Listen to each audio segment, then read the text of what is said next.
só uma coisa, só um instante. Então, acho que a primeira coisa, né, para dizer é que eu aceitei, né, o convite, não só por gostar muito de você, né, Rita, mas pela nossa convivência no GT e tal, mas principalmente por essa oportunidade, né, que é transpor uma barreira geográfica sobre a qual a gente sempre conversa muito, né? Lá no GT, né? A dificuldade de integrar e tudo, e de repente está todo mundo online, né? Então eu acredito, né, que isso que a gente está fazendo hoje online, a gente sempre pôde fazer antes da pandemia, né? Mas a gente nunca fez, né? Porque fica sempre um pouco aquela expectativa de vou te convidar para você ir lá, vamos, não tem verba, vamos ver como é que a gente viabiliza, né?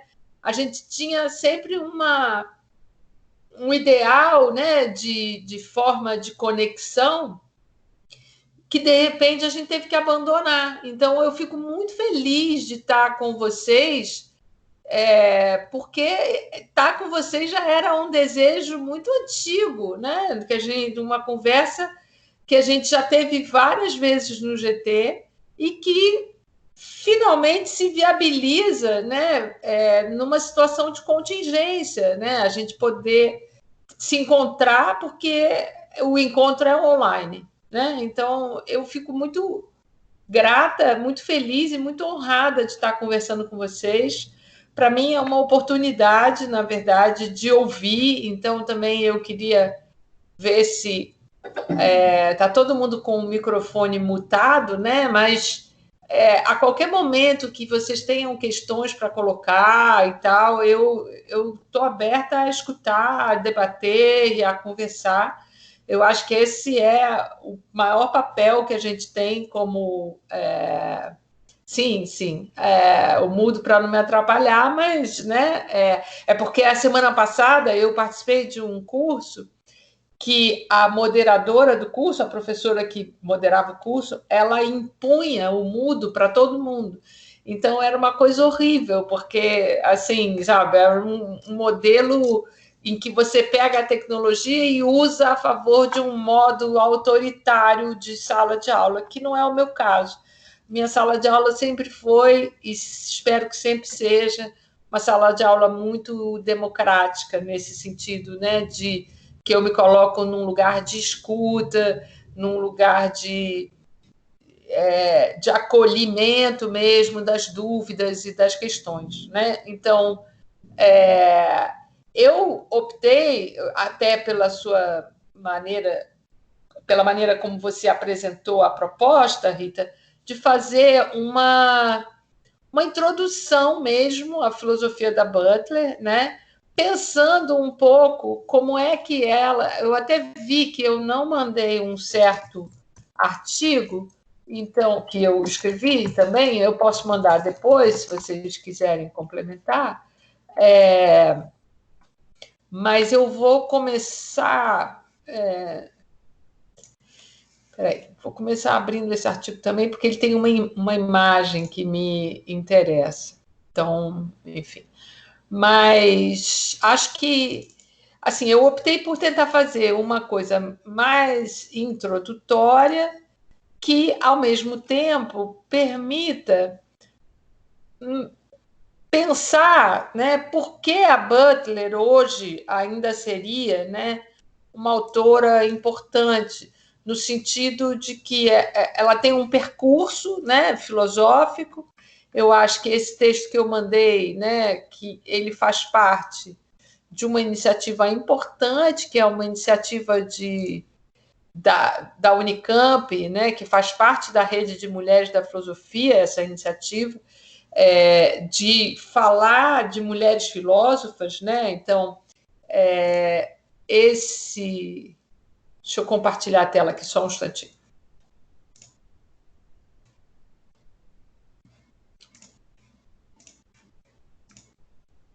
Esse texto que eu estou me referindo, Foi um texto que eu escrevi, ele tem esse aspecto de ser introdutório e ele está publicado, está vendo aqui, no blog da Unicamp, da Rede de Mulheres na Filosofia, que é uma rede de blogs científicos da Unicamp, né? Então, enfim. E aí, o que eu tento fazer aqui, e que eu vou fazer de uma outra maneira falando, mas eu vou estar me referindo muito ao conteúdo desse material, é contextualizar a obra da Butler na filosofia. E por que eu gosto de fazer isso? E vou parar aqui, só para vocês me verem de novo. Por que eu gosto de contextualizar? Porque a primeira dificuldade que a gente encontra, né, é a dificuldade de... Só um pouquinho, perdi a câmera.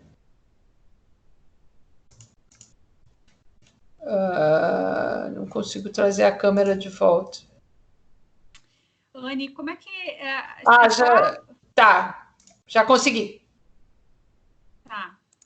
Pronto. Não, pronto, agora sim.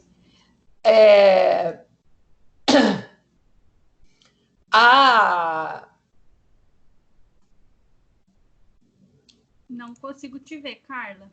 Não, mas eu habilitei de volta. Agora sim. Tá. Então, por que eu acho tão importante politicamente contextualizar a obra da Butler? E por que eu faço isso com tanta frequência? Porque a primeira coisa que nos acontece quando a gente está no campo acadêmico, sobretudo na filosofia, né, Rita? Porque você disse que o grupo tem gente de outras áreas, né? Sociologia, antropologia, aonde talvez seja um pouco menos difícil, mas no campo da filosofia, a primeira coisa que a gente tem que provar é que as mulheres pensavam e pensam. Então, a primeira coisa que a gente tem que provar é que uma filósofa é filósofa. Então, nesse sentido, eu trabalho muito com uma política mesmo, né, de mostrar, de demonstrar, de provar que ela está dialogando com filósofos e com um pensamento filosófico canônico. Ela começa a trajetória dela estudando a filosofia do Hegel. Então, não há ninguém em nenhum departamento ou programa de pós-graduação desse país que negue que Hegel foi um filósofo, grande filósofo da história da filosofia. Logo, essa é a primeira carteirada que eu dou, entendeu? Para dizer, olha, Hegel, uma pessoa que fez uma tese de doutorado em Hegel é filósofo. Essa é a primeira carteirada que eu dou. Porque senão eu tenho que ficar me explicando, sabe? Não, olha, ela estuda gênero, mas ela é filósofa. Não, olha, ela é professora no departamento de retórica, mas ela é filósofa. Não, olha, mas ela é filósofa. Então, para isso, eu vou compartilhar uma coisa com vocês, que é um desenho que eu fiz, muito mal feito, porque eu não sei desenhar, mas que eu acho que terá utilidade. Isso aqui é um artigo que é parte de um artigo que eu não enviei antes, posso enviar depois, em que eu situo, né, a obra da Butler, a importância da obra da Butler e o funcionamento, digamos, da obra da Butler, tá? Ele está publicado numa revista aqui da UERJ, é fácil mandar o link para vocês depois. E aí eu coloco... é um desenho que eu fiz no computador, né? Então, eu coloco o Hegel como uma caixinha central na filosofia dela, não só porque ela fez a tese de doutorado dela sobre Hegel, como porque Hegel vai permanecer, né? Ela defendeu a tese em 84, né? Hegel vai permanecer como um autor de referência, mesmo em todas as interlocuções que ela estabelece com outros autores, né? Então, eu diria, olhando para esse diagrama, que eu tenho duas dificuldades em explicar por que a Butler é filósofa, né?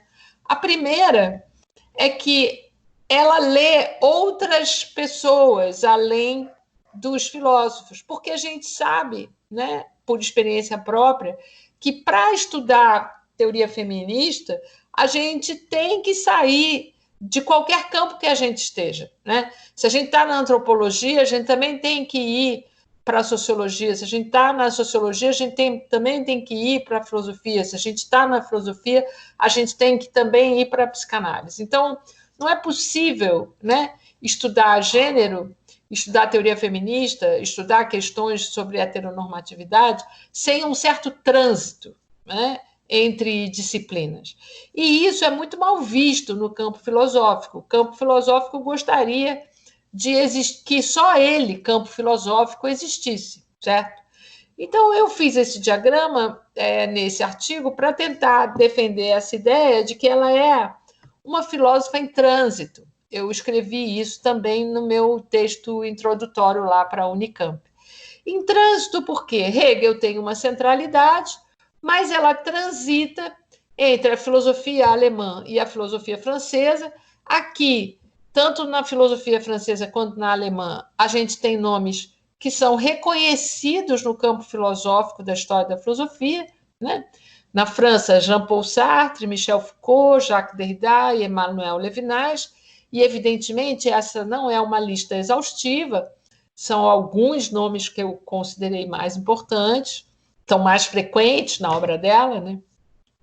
Na filosofia alemã, Nietzsche, Benjamin, Adorno e Hannah Arendt, também não é uma lista exaustiva. Na psicanálise, Lacan, Freud, Jean Laplanche e Melanie Klein.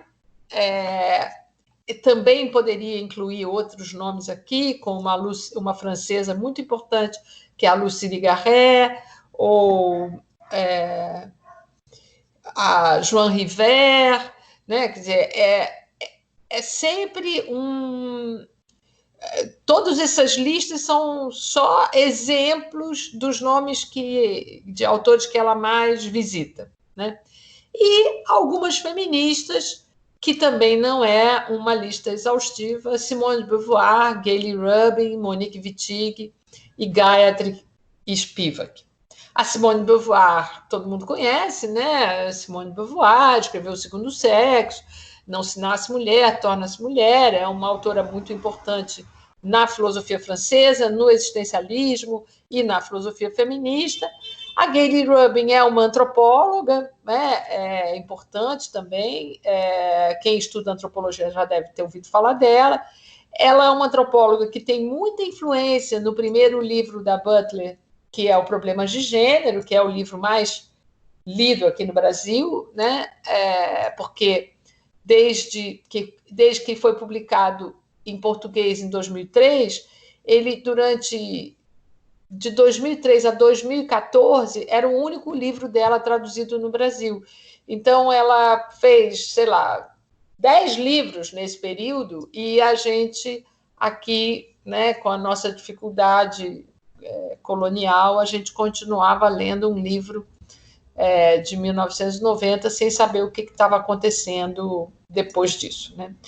Tem a Monique Wittig, que é uma escritora, é uma feminista, mas aí talvez concordando com a denominação da Rita, talvez uma feminista mais cultural, interessada em questões da homossexualidade feminina, em questões de estética. Ela depois, apesar desse sobrenome Wittig, ela é francesa e depois ela migra para os Estados Unidos, onde ela faz a carreira dela, mais como escritora de ficção do que como pensadora. E a Spivak, que é uma indiana radicada nos Estados Unidos, um grande nome do pensamento pós-colonial, que é ainda anterior ao pensamento decolonial, um movimento de pensamento que surge na Europa e nos Estados Unidos em relação às colonizações europeias, assim, uma crítica, né, das colonizações europeias em relação à Ásia e África, né? Mas, nesse quadro, a gente vê que Hegel tem esse caráter central aqui, justamente porque permanece como um autor importante na obra. Tá? Então, por isso, né, deixa eu ver como é que eu... Só um instante.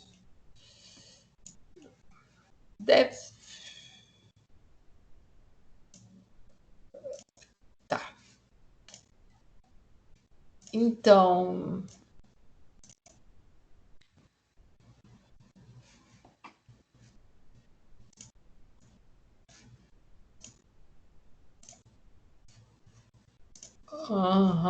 tá. Então, por isso, né, nesse trabalho aqui, né, nessa introdução que eu faço, eu começo seguindo essa ideia das interlocuções que eu tentei demonstrar naquele diagrama, né,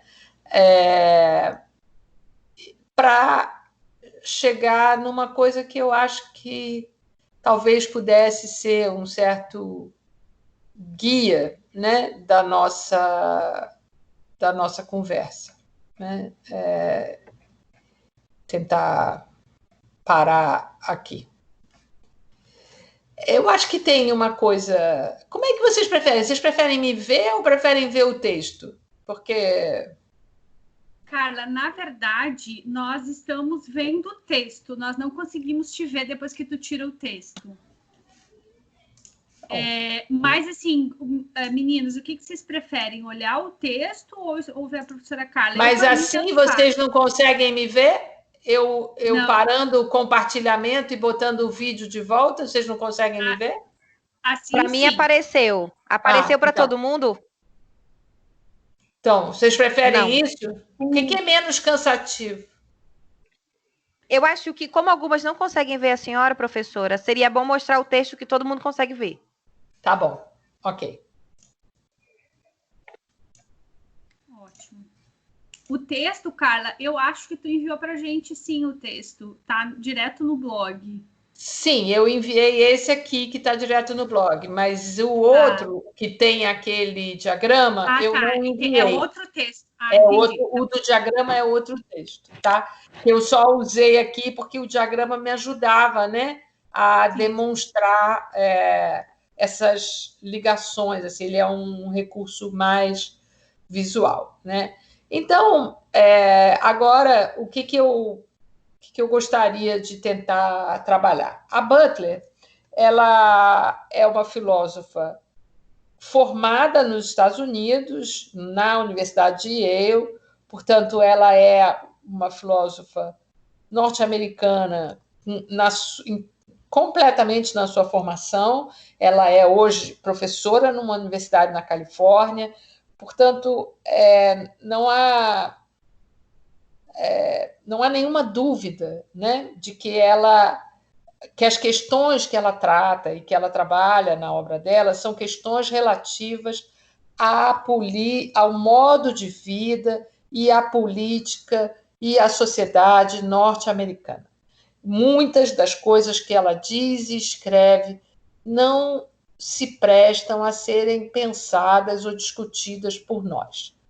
No entanto, muitas das coisas que ela diz e escreve se prestam a ser discutidas por nós porque transcendem as fronteiras dos problemas ou das formas de discriminação específicas que a gente sabe que existem na sociedade norte-americana. Então, quando ela fala de teoria feminista e quando ela fala de preconceito contra a mulher, a gente, ou de formas, né, de opressão da mulher, a gente vai ter uma parte disso que provavelmente não vai nos servir, porque as nossas formas de opressão são muito peculiares, muito particulares, conforme o nosso contexto histórico e político.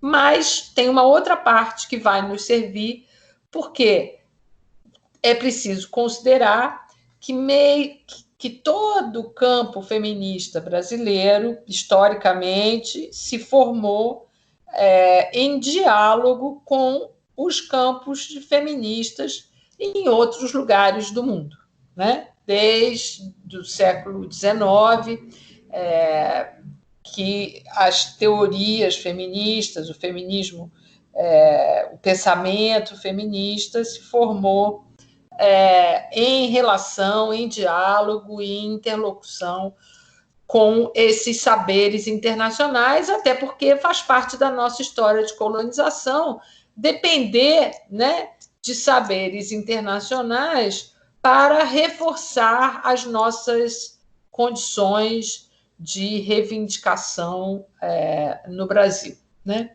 Então, tem esse livro que ela escreve em 1990, que é Problemas de Gênero, que é um livro que marca a história do feminismo, porque é um livro dirigido ao campo feminista. Eu diria que é um livro que está conversando diretamente com quem faz feminismo, seja mais na academia, seja mais na militância, não importa direito aonde você esteja, o que interessava a ela era perguntar em nome de quem o feminismo é feito.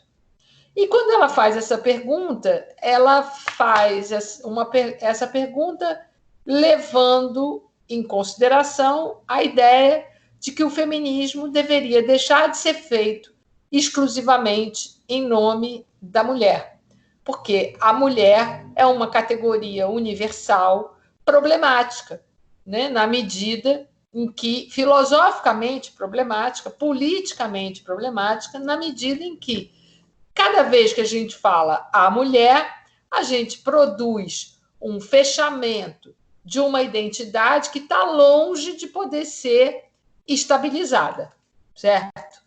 Não existe a mulher como uma categoria universal, homogênea e tal. Basta a gente se olhar, né, umas para as outras, que a gente vê que nós somos mais diferentes entre nós, né, do que uma mulher pode ser diferente de um homem, né? Então, nós temos diferenças que não podem ser reduzidas, né, a essa categoria universal, a mulher. E quando ela diz isso, ela está justamente provocando o campo feminista dos Estados Unidos, e não apenas, né, mas principalmente, a pensar no que quer dizer fazer uma política que defenda apenas o direito da mulher, na medida em que essa política se manteria também presa a pensar a diferença sexual apenas nesse par opositivo e binário, homem e mulher, masculino e feminino. Mas que havia muito mais possibilidades de vida além de homem e mulher, que não contemplavam as outras formas de existência, como as pessoas, os homens gays, as mulheres lésbicas, as pessoas trans, e assim sucessivamente. Então, com isso, ela abre, né, ela faz um movimento que é abrir ao campo feminista um problema que eu, na minha leitura, digo que foi um problema que revigorou o feminismo, na medida em que, de alguma forma, de fato, havia se chegado a um certo esgotamento, né? Então, importante observar que ela está fazendo esse movimento ao mesmo tempo que várias autoras do feminismo negro também estão fazendo esse movimento nos Estados Unidos de dizer que o feminismo não podia ser exclusivamente branco. E que autoras pós-coloniais, né, estão dizendo que o feminismo não podia ser exclusivamente ocidental. Então, o que ela Butler coloca, né, eu posso dizer que está num contexto histórico de um conjunto de problemas que os feminismos estavam tentando enfrentar naquele momento. E são problemas, de certa maneira, herdeiros da segunda onda feminista dos anos 60 e 70, porque essa segunda onda feminista tinha tomado a mulher como um conceito universal. E isso era, de fato, problemático 20 anos depois, né? Se percebeu que havia uma excludência, né? Sempre que a gente tentava universalizar uma categoria.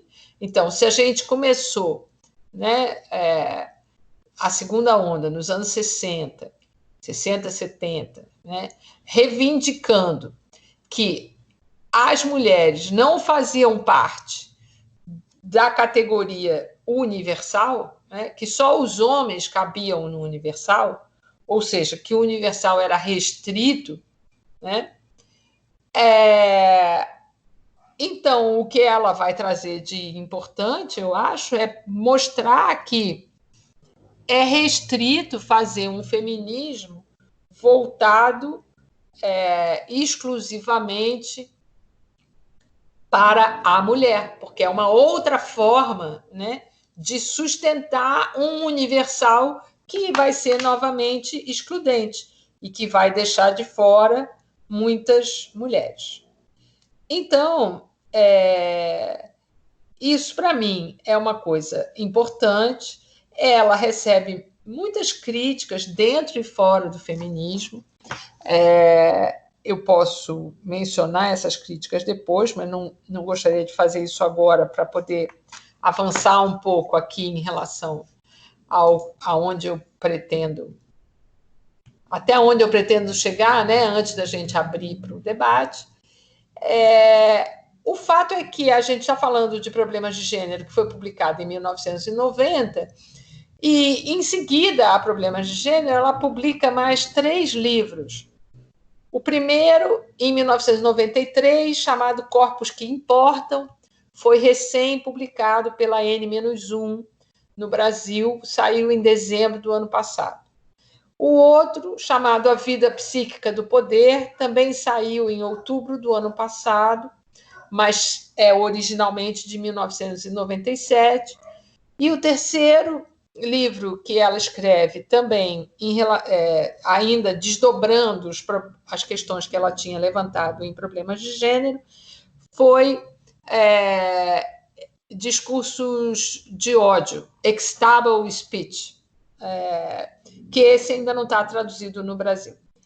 E aí, em 2000, ela escreve um livro que eu considero muito importante, é um livro pequenininho, curtinho, mas muito preciso, que se chama O Clamor de Antígona.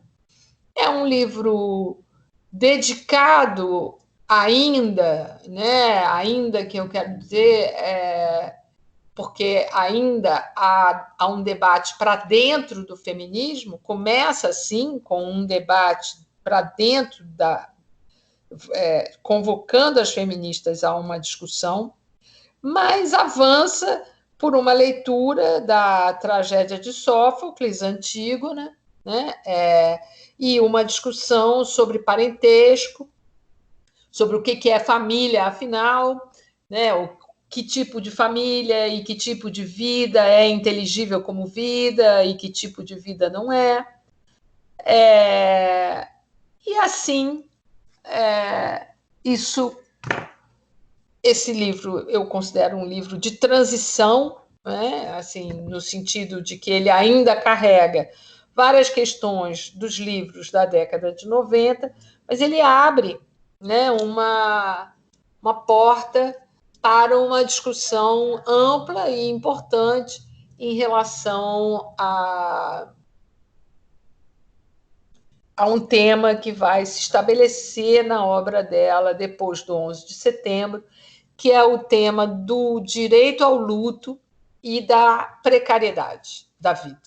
Então, agora que eu fiz essa introdução, eu vou vir aqui para o texto, né, chamando atenção para uma coisa que é muito comum, vocês vão encontrar muitas pessoas que estudam a obra da Butler e que dividem a obra dela em duas partes, deixando para trás, então, toda a parte que ela escreveu nos anos 90, em que ela estaria, digamos assim, voltada a pensar os problemas de gênero, e a segunda parte seria, então, a partir de 2001, depois do 11 de setembro, obras que estariam mais voltadas a questões ético-políticas. Eu tenho defendido muito que não é possível fazer essa divisão, e a maneira como eu defendo isso, e a razão pela qual eu defendo isso, é porque, agora para o texto, né, são esses dois argumentos aqui. Né? Primeiro, a ideia de que,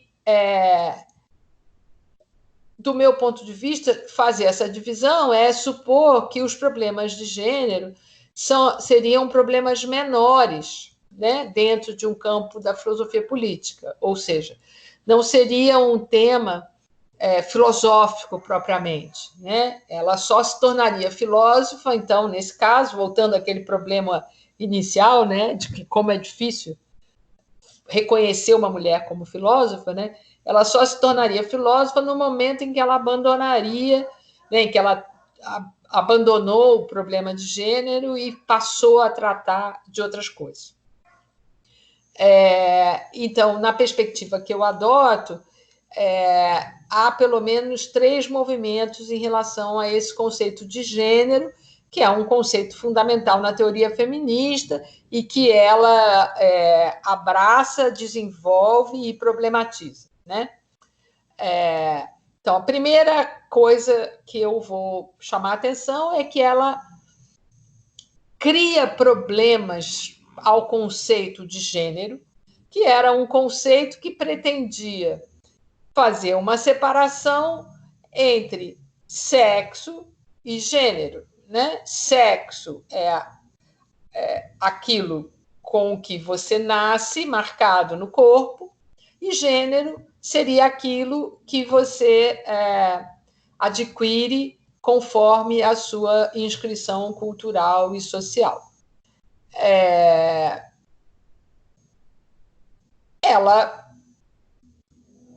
vai tentar rebaixar isso, né, como categoria central para a teoria feminista. Por quê? Porque ela vai dizer que se o gênero ficar sendo central, a gente vai continuar preso a uma diferença sexual que é só entre homens e mulheres.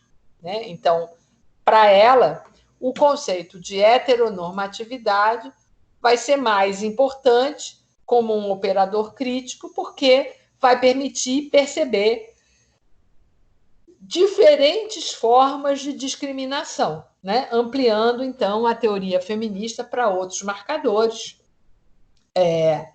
como a principal que vai interessar ela no primeiro momento seria essa ideia de coerência corporal, né? Ou seja, você tem um sexo, que é mulher, um gênero, que é feminino, e um objeto de desejo, que é o homem.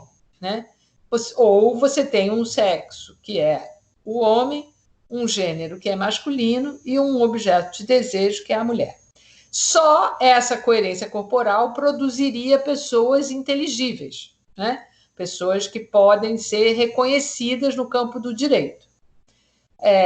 E eu também argumento que ela está dialogando, como eu já disse, né, com as feministas negras contemporâneas a ela, que estavam formulando uma proposição de interseccionalidade. Tanto que eu também argumento que ela mesma, Butler, é uma autora que a gente pode dizer que propõe um feminismo interseccional. Por quê? Porque não é um feminismo centrado no conceito de gênero, mas um feminismo que pensa os marcadores de diferença, né?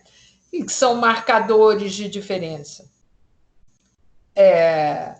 Além, né, de ser do sexo e do gênero e da raça e da classe, que já eram marcadores que estavam mais ou menos em discussão, né?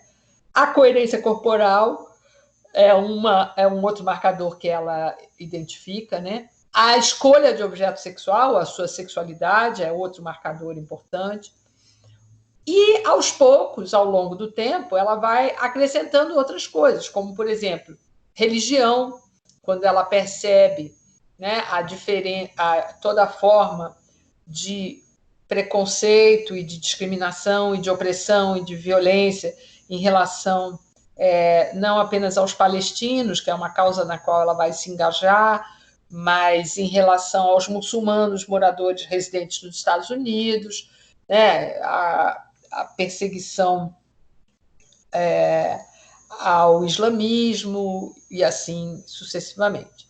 Mas também outro marcador que vai ser importante para ela e que eu trago muito para o campo do Brasil é o lugar de nascimento. E a gente sabe, né, vocês sabem melhor do que eu, que entre eu, que nasci no Rio de Janeiro, e vocês que... A Rita não nasceu em Manaus, né? Mas porque tem um sotaque gaúcho que não dá para disfarçar, né? Mas entre eu, que nasci no Rio, e qualquer feminista, mesmo que seja branca, né, que nasceu no Norte ou no Nordeste, há uma diferença, evidentemente, de oportunidades, de possibilidades e assim sucessivamente, certo? Portanto, ela vai se interessar em pensar que as formas de discriminação são múltiplas, né? E não são redutíveis a uma identidade, né? Então, tem um texto dela, um pequeno artigo assim, bem simples, que ela diz isso, né? Eu sou judia, eu sou lésbica, eu sou judia, eu sou mulher, eu sou lésbica, e nada disso me define completamente, né? Então, é essa mistura, né, que cada uma de nós vai carregar, né, que vai definir as formas de preconceito, opressão e de discriminação social, cultural e econômica e racial que cada uma vai ter, né? Então, isso para mim se tornou um ponto importante, né, na filosofia dela, porque além de dialogar com feminismos de outros campos, né, feminismo negro, feminismo, enfim, as teorias queers e as questões da homossexualidade, ela, na verdade, está tentando pensar, né, todas as formas que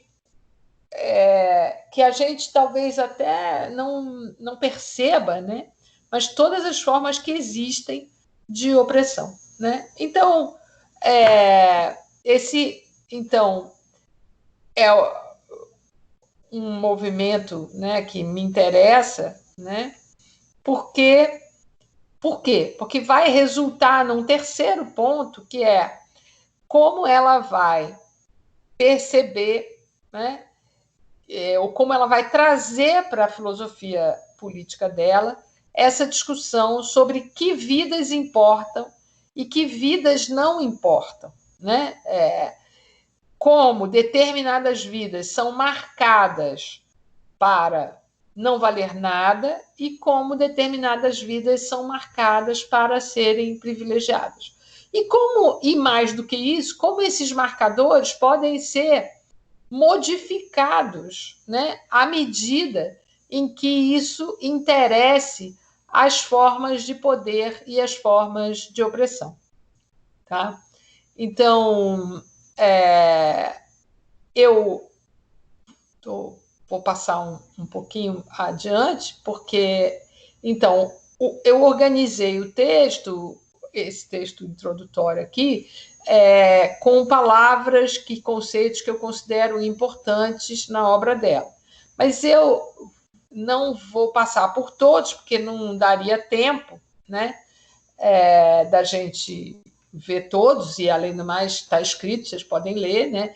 Mas eu vou querer me concentrar, né, nesses dois argumentos aqui, né?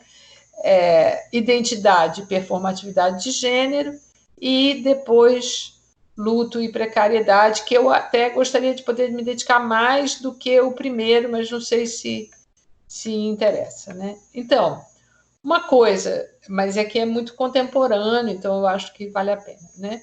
Então, uma coisa que eu já disse, mas que eu vou retomar, é que ela escreve problemas de gênero justamente para chamar a atenção de que a política feminista estaria, que fosse concentrada no conceito de gênero, estaria condenada a se manter presa à diferença sexual do binarismo masculino-feminino, que apenas substituiria o par homem-mulher, né? E ela vai fazer isso propondo um conceito de performatividade de gênero, que eu gostaria de falar um pouquinho dele, porque ele é muitas vezes mal compreendido, né? E nessa má compreensão, eu acredito que haja muita má fé por parte dos leitores, digamos assim, que preferem desqualificar a filosofia dela. O que ela está querendo dizer, né, com performatividade de gênero? Ela é muito acusada, inclusive, no campo da militância, por ser uma autora que é contra a política identitária, né? E eu tenho entrado em muitos debates sobre isso, justamente porque eu acho que ela não é contra a política identitária, ela é contra a estabilização de uma identidade. Como eu dizia no começo, né, a identidade mulher não é capaz de me definir exclusivamente, né? Porque, nesse caso, eu poderia dizer, né, a meu respeito, eu poderia dizer pelo menos isso: eu sou mulher, eu sou branca, eu sou moradora do Rio de Janeiro, eu sou professora, eu sou heterossexual, eu sou viúva, eu sou... Pensar em mais alguma coisa... Bom, eu já daqui a pouco eu entro no campo da terceira idade, ainda não cheguei lá, mas daqui a pouco eu sou do grupo de risco para o coronavírus. Então, né, tudo isso vai marcando, marca os meus privilégios e as minhas formas de opressão. E talvez aí um ponto que eu acho muito importante de dialogar com o manifesto da Fraser, que vocês leram, que eu particularmente acho que aqui no caso brasileiro a gente não tem o 1%, né? Quando a Fraser fala do feminismo para 99%, né? Eu acho que no caso brasileiro a gente não tem o 1%. E eu acho que eu posso dizer isso com alguma propriedade, porque eu sou o 1%. Eu sou professora, pesquisadora de um programa de pós-graduação em filosofia, e, igual a mim, no Brasil, existem 1.000 e poucas mulheres num campo de pesquisa filosófico que é com essas características, né? Que é professora de pós-graduação e pesquisadora com apoio de agência de fomento. Eu sou 1% no meu campo profissional. E nem por isso eu sou respeitada. E nem por isso eu sou privilegiada.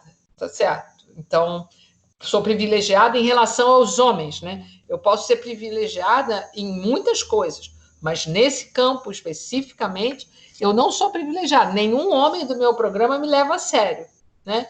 Ou me trata com um mínimo de respeito. Então, só para dizer que, mesmo nas posições de maior privilégio que a gente alcança e ocupa, a gente não alcança necessariamente respeito e reconhecimento por aquilo que a gente faz, né? Então, voltando aqui, depois desse rápido e irritante, porque hoje me irritei com um professor do departamento, voltando aqui, nenhum homem nos leva a sério, é isso, mesmo que eu seja, como a Rita disse aqui, né, até com um certo exagero, né, sou uma das grandes estudiosas de Judith Butler no Brasil, não adianta, ninguém me leva a sério, tá certo? Dentro do meu campo de pesquisa ali, um homem não me leva a sério, né? O meu colega de departamento não me leva a sério, o meu colega de programa de pós-graduação não me leva a sério, né? Então, mas voltando aqui, né? Essa ideia de performatividade de gênero. Pois né, Ritinha, exatamente. Né? Essa ideia de performatividade de gênero, ela vem justamente, né, como uma proposição do deslocamento da ideia de identidade, porque a identidade nos atrelaria a uma essência ou a uma substância, né? Que nos garantiria o que quer dizer ser mulher, né? E é isso que ela Butler está tentando desfazer, né? Essa relação com uma substância fundante que nos garantisse o que é ser mulher em oposição ao que não seria aceitável ser mulher, né? Então, ela está tentando justamente desfazer, né, esse problema de que ser mulher é também uma forma de opressão se a gente tiver que estabelecer normas prévias que definam o que é ser mulher, né? Então, para isso, né, ela vai pensar numa relação que há uma relação que é arbitrária e artificial entre o sexo anatômico biológico com o qual a gente nasce no corpo e a nossa identidade de gênero, de tal maneira que eu digo que ela radicaliza a frase da Simone de Beauvoir. A frase da Simone de Beauvoir seria: não se nasce mulher, torna-se mulher. Se essa mesma frase fosse escrita pela Butler, eu diria que ela seria: não se nasce, torna-se, né? Porque a ênfase passaria a ser no tornar-se. E essa ênfase no tornar-se, ela tiraria, né, o fundamento natural do que nós nos tornamos, né? Nós nos tornamos alguma coisa que sempre se torna a partir de uma relação com as normas que, ao mesmo tempo, nos oprimem e nos constituem como sujeito, né?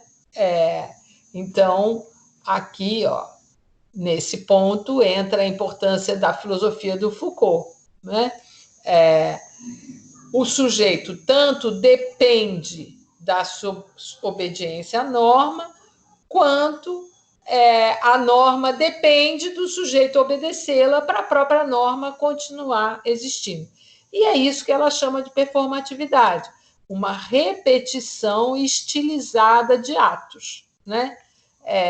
Então, nós todas e nós todos, não apenas as mulheres, repetimos, né, normas de gênero que, ao mesmo tempo, nos oprimem e nos constituem. Mas essas normas, elas não têm nenhum fundamento natural. Ao contrário, elas dependem da nossa repetição para continuar existindo como norma. De tal maneira que chega aqui ao que eu considero o ponto mais interessante da proposição de performatividade, de tal maneira que a transgressão da norma está inscrita na sua concepção, né? Então, a norma só existe se ela for repetida, permanentemente repetida. Isso não quer dizer que a gente tenha liberdade de não repetir a norma. Não é isso que ela está dizendo. Ela só está esvaziando a norma do seu fundamento natural, determinista ou biológico, né? De tal modo que a gente possa entender que a performatividade de gênero ela vai abalar tanto o determinismo biológico do sexo quanto a construção social do gênero. Nenhum nem outro estarão completamente assentados sobre algum tipo de garantia ou de fundamento. Agora, eu vou parar aqui um minuto e vou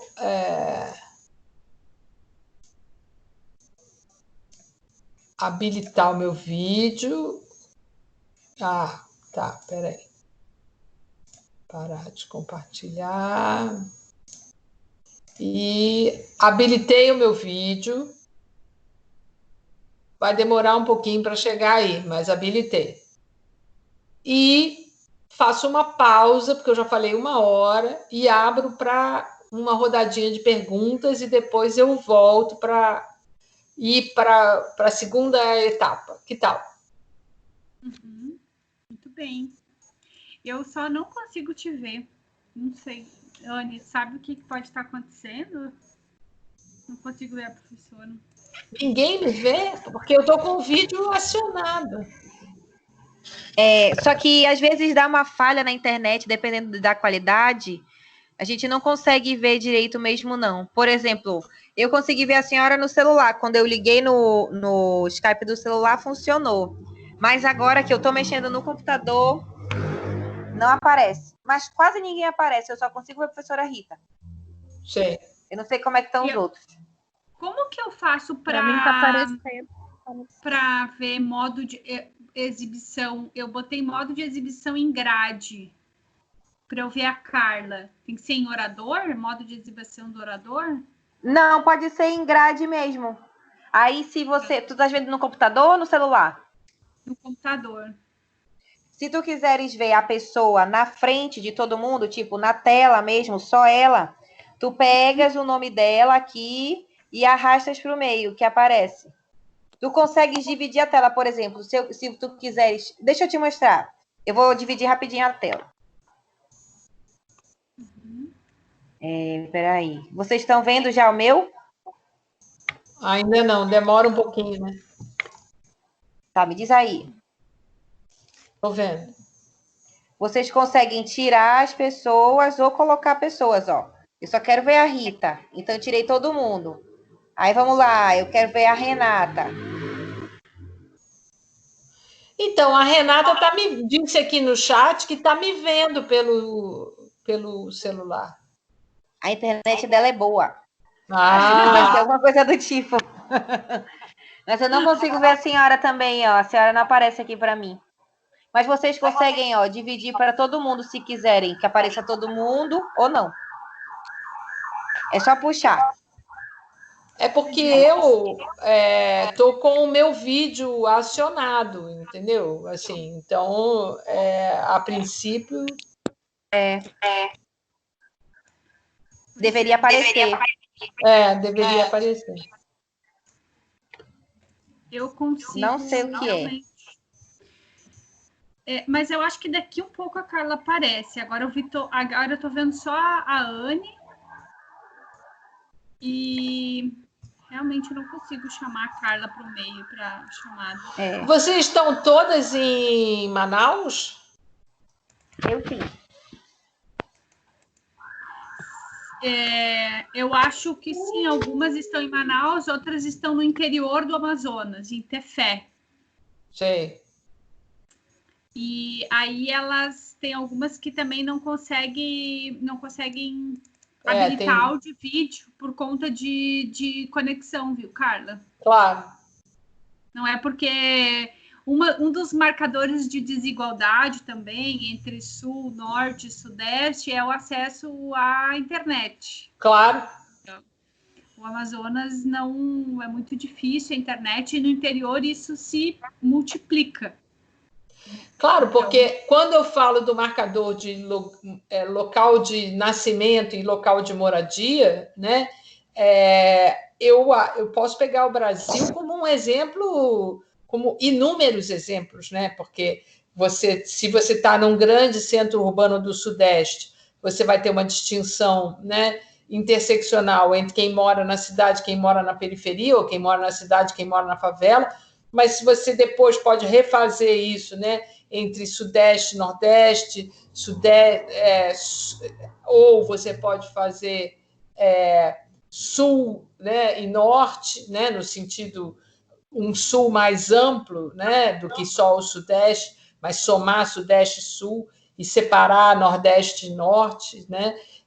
Aí, quando você chega no Norte, novamente você pode refazer isso, né, entre quem está na capital e quem está no interior, e assim sucessivamente, de tal maneira que nós todas e todos estamos marcados, né, por formas de diferença que nos constituem como mais ou menos precários diante das oportunidades e das possibilidades, né? E o que significa para Butler que gênero participa disso, mas não é a única coisa que faz com que isso opere, né? É uma forma de violência brutal, mas não é a única, né? É um pouco por aí que eu acho que ela quer chamar a atenção. E quando ela diz isso, não é que ela queira tirar o foco das mulheres, ao contrário, é mostrando que mesmo uma mulher, né?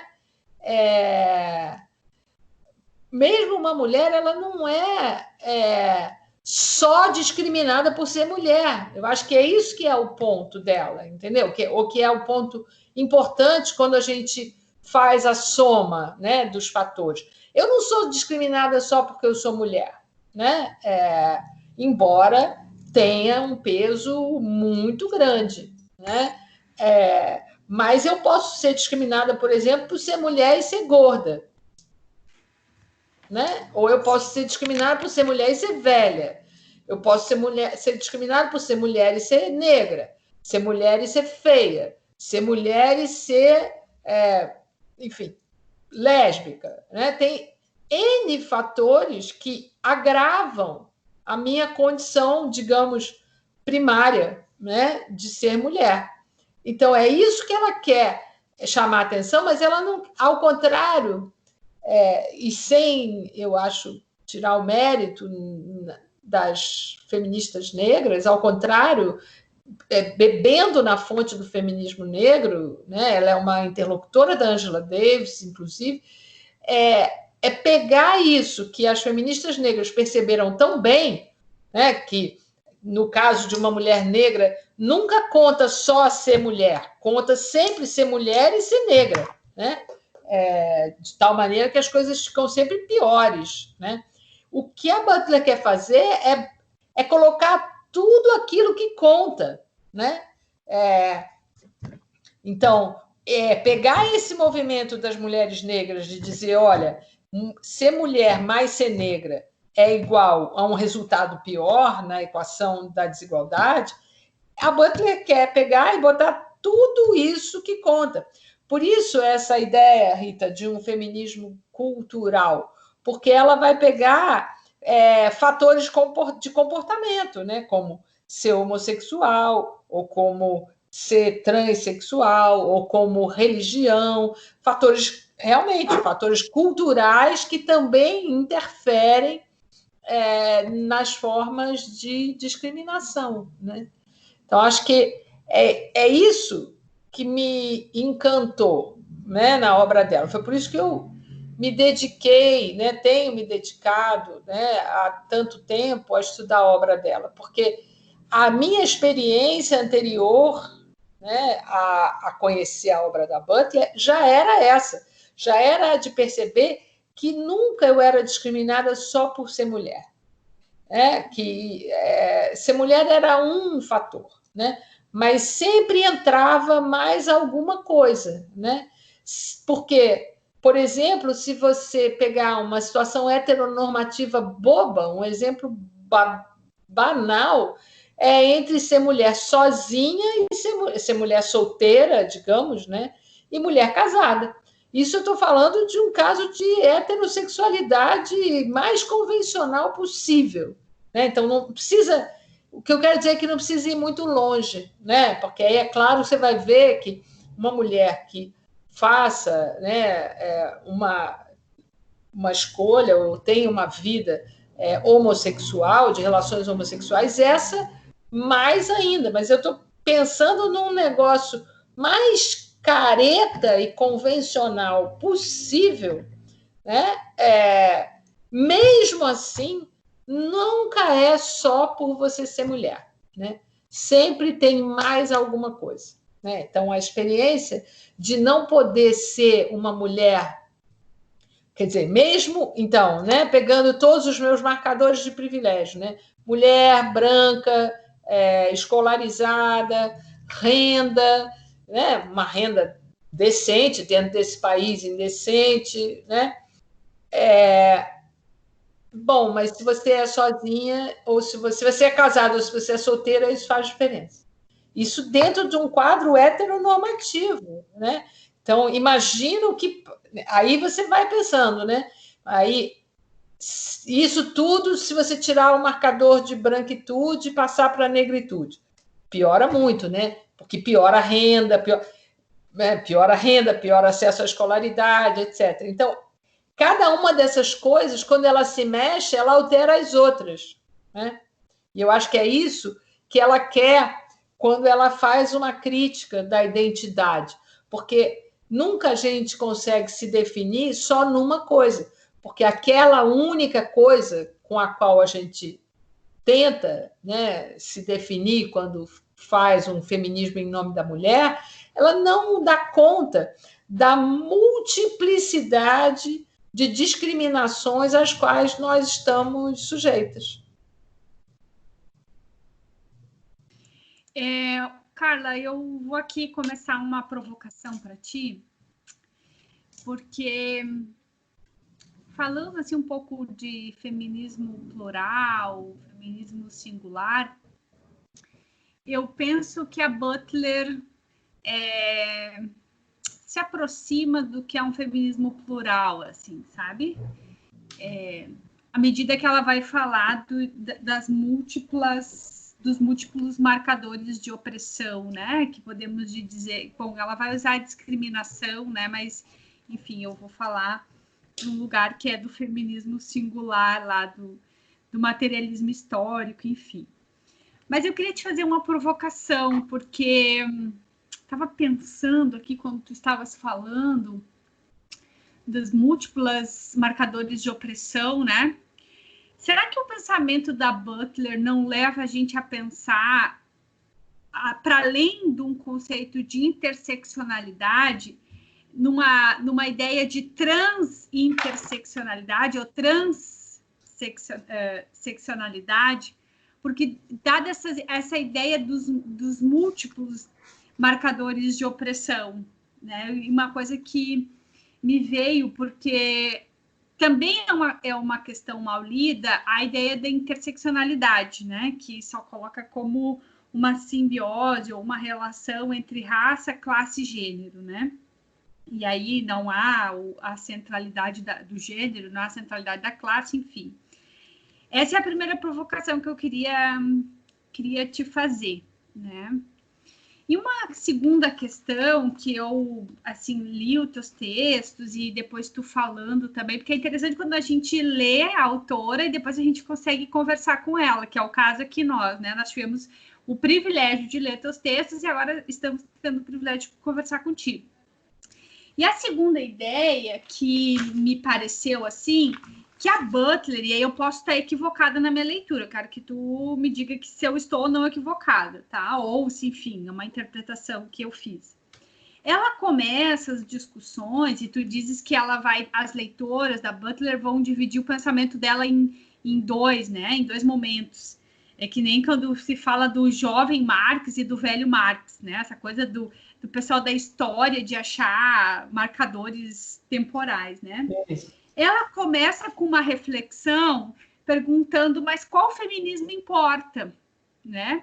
Acho que tem um momento que ela diz isso, e tu diz que ela faz essa questão num livro que se chama Problemas de Gênero. Eu comecei a ler, mas enfim, não consegui terminar, dá conta.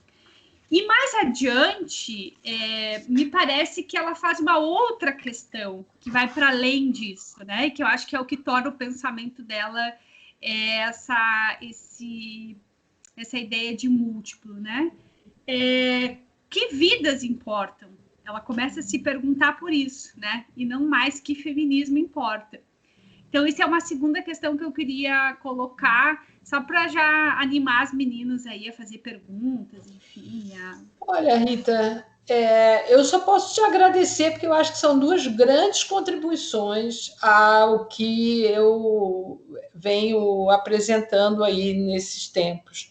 Porque quando você fala em transinterseccionalidade, me agrada muito, porque esse texto que eu apresentei aqui hoje, assim, estou apresentando, né, e que eu propus que vocês lessem, que é uma introdução, eu desenvolvo essa ideia, né, eu trabalho com essa ideia de que ela é uma filósofa em trânsitos, né, em trânsitos disciplinares, né, em trânsitos entre temas e questões, né? Então, eu acho que o que você está dizendo é muito pertinente pensar numa transinterseccionalidade, por quê? Porque seria justamente uma maneira de tentar dar conta de que há dentro de uma mesma pessoa, né, um trânsito desses marcadores interseccionais, certo? Então, vamos pegar aí, né, a relação aqui Sudeste e Norte, né? Quando alguém vem do Norte para o Sudeste, encontra um marcador de opressão que não necessariamente encontrava quando estava no Norte, né? Porque aqui é tratado como diferente, como estranho, como outro, como aquele que vem da floresta, né? Então, do tá índio. Como índio, exatamente. Então, as pessoas querem saber se tem onça pintada lá, enfim. Mas esse é um marcador de interseccionalidade que só vai aparecer quando você vem para cá. Aí ele não aparece, tá certo? Então, a ideia de que esses marcadores transitam, ela é muito rica e muito importante. Eu vou dar o crédito e vou incorporar, porque é exatamente isso. Mas, assim, para a gente pensar juntas, e eu também fiquei aqui pensando, entendeu? Porque me parece também que com isso que tu tá falando, enfim, isso é mais evidente, digamos assim, quando tu também te desloca, né? Mas não apenas, né? Porque, por exemplo, eu posso pegar uma mulher negra no Rio de Janeiro que sai do bairro que ela mora, que é uma favela, e vai para a escola, né? Uma jovem negra que vai para a escola. Isso não é um deslocamento extraordinário, isso é uma coisa da vida cotidiana, tá certo? Eu, eu dei o exemplo aqui porque a gente está aqui nessa conexão Sudeste, né, Rio de Janeiro, Manaus, e Tefé, mas como que pode, né, que uma jovem negra moradora de uma favela no Rio de Janeiro, ao sair de casa para ir à escola, se essa escola é fora da favela, ela já está enfrentando uma forma de discriminação. Então, embora aí tenha de fato um deslocamento, né, mas esse devia ser um deslocamento natural, uma criança sair de casa para ir à escola. Isso não poderia ser um deslocamento marcado por uma forma de discriminação. Né? Então, e no entanto, né, essa experiência é uma coisa muito, muito forte você ouvir as mulheres negras de favela no Rio de Janeiro contando o dia que elas se descobriram negras, né? Porque o encontro com o lugar de ser a diferença, né? Então, eu não preciso recorrer a um deslocamento, né? Sei lá, 3 horas, sei lá, 5 horas de voo, não me lembro mais. Eu fui a Manaus há tantos anos que eu não lembro mais quanto tempo durou. Mas deve dar bastante tempo de voo, né? Não, eu não preciso recorrer a isso. Eu posso recorrer a uma situação da vida cotidiana. Uma mulher, uma jovem negra sair da favela para ir à escola, né? E não poder botar no endereço, né? Se ela diz no endereço que ela mora na favela, a situação dela já fica diferente do que se ela morar no bairro onde tem a escola, né? Então, eu acho que essa ideia dos múltiplos marcadores ela é importante exatamente porque eles se movimentam.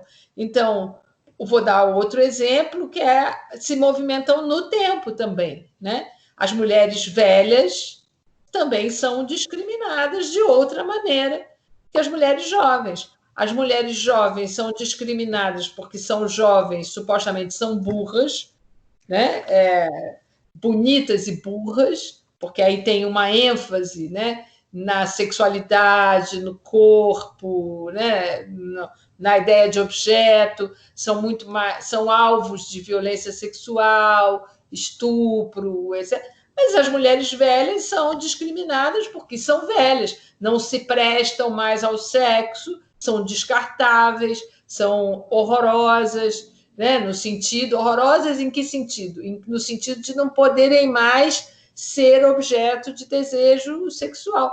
Por mais interessante que essa mulher seja, vai haver uma forma de discriminação. É outro deslocamento, é um deslocamento no tempo, mas é um deslocamento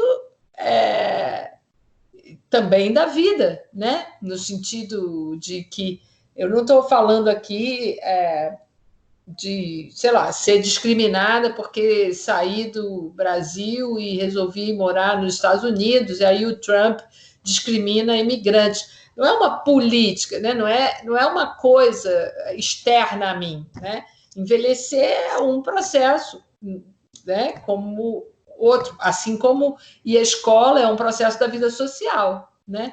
Então, processos cotidianos e rotineiros da vida social se modificam para as mulheres, né? De uma maneira em que esses marcadores não são estáticos, né? Não são fixos, eles se movimentam dentro da vida da pessoa.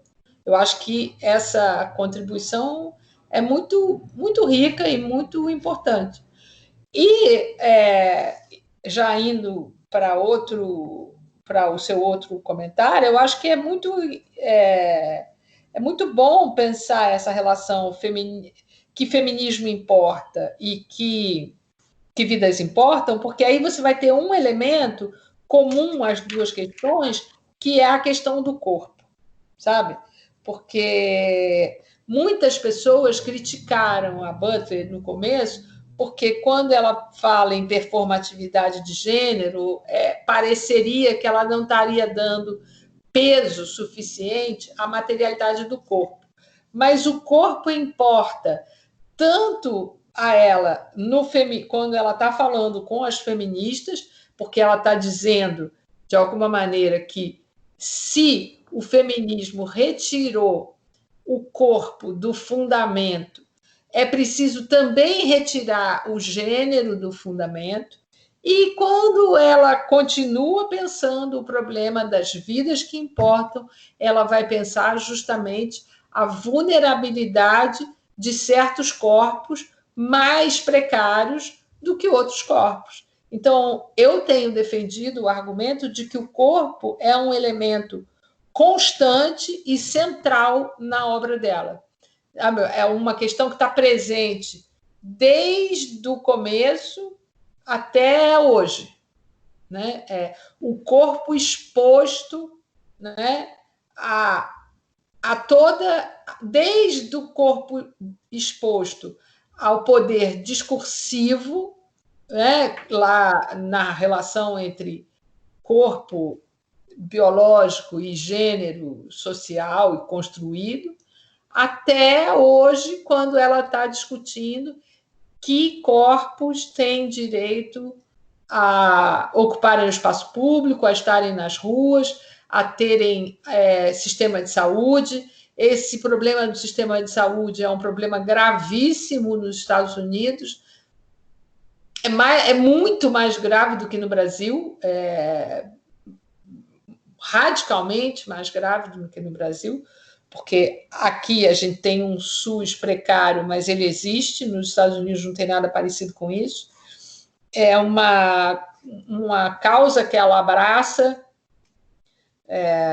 Nos últimos 10 anos, ela tem falado muito sobre esse tema do sistema de saúde nos Estados Unidos, que é também aonde eu acho que tem um certo limite, digamos, né, na leitura de uma filósofa que está falando de um contexto norte-americano, né? Muitas das coisas que ela fala nos serve, outras nem tanto, né? Porque a forma como ela faz a crítica, por exemplo, ao sistema de saúde, é uma crítica importante, mas é muito contextualizada à sociedade norte-americana. A nossa crítica seria outra, né? Tudo bem, então. Eu não consigo te ver, Carla. Vocês conseguem ver a professora Carla? Então, algumas pessoas disseram no chat que estão me vendo. Eu consigo ver agora. Agora, já que você falou em vidas que importam, eu gostaria, então, se ninguém tiver mais nenhuma pergunta, eu avançaria mais um pouquinho, justamente para esse tema do vidas que importam, tá? A gente tem o teto das 22, Carla. 22 para nós, né? Tá? Tudo bem. Uma para Manaus. Tudo bem. E à medida que tu for falando os textos, eu vou colocando aqui ao ladinho para as meninas também. Eu já vi, achei muito, muito bom. Estou te auxiliando, tô te auxiliando. Tá? Eu achei realmente incrível esse recurso de Jair, né, dando os títulos e tal. Então, eu vou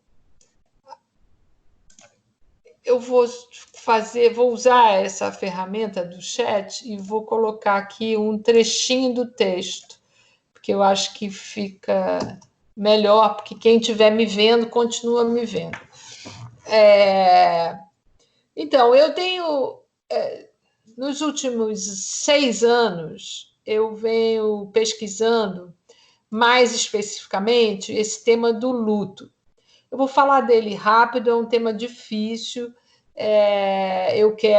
Eu sei que tem o teto da hora e tem, né, a possibilidade de ouvir vocês também, mas apenas porque nesse momento, né, nesse momento da pandemia, Manaus acabou de enfrentar uma situação, né, difícil em relação a isso, né?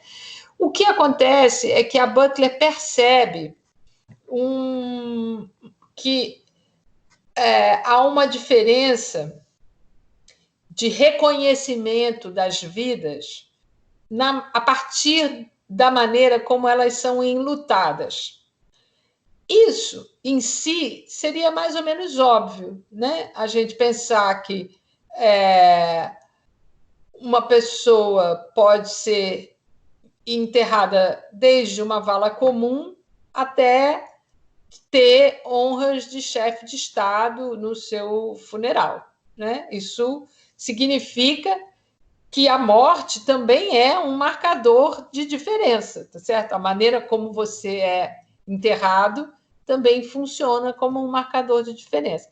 Mas até aqui a gente poderia estar restrito ao campo do recurso, do acesso, do dinheiro, né? Do poder.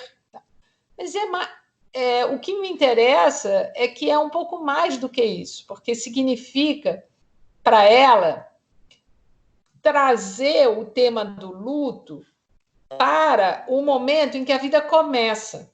Então, o que ela quer dizer, o que ela quer chamar a atenção e o que me interessa é que uma vida toda vida é precária, todo vivente nasce numa condição precária, porque pode morrer.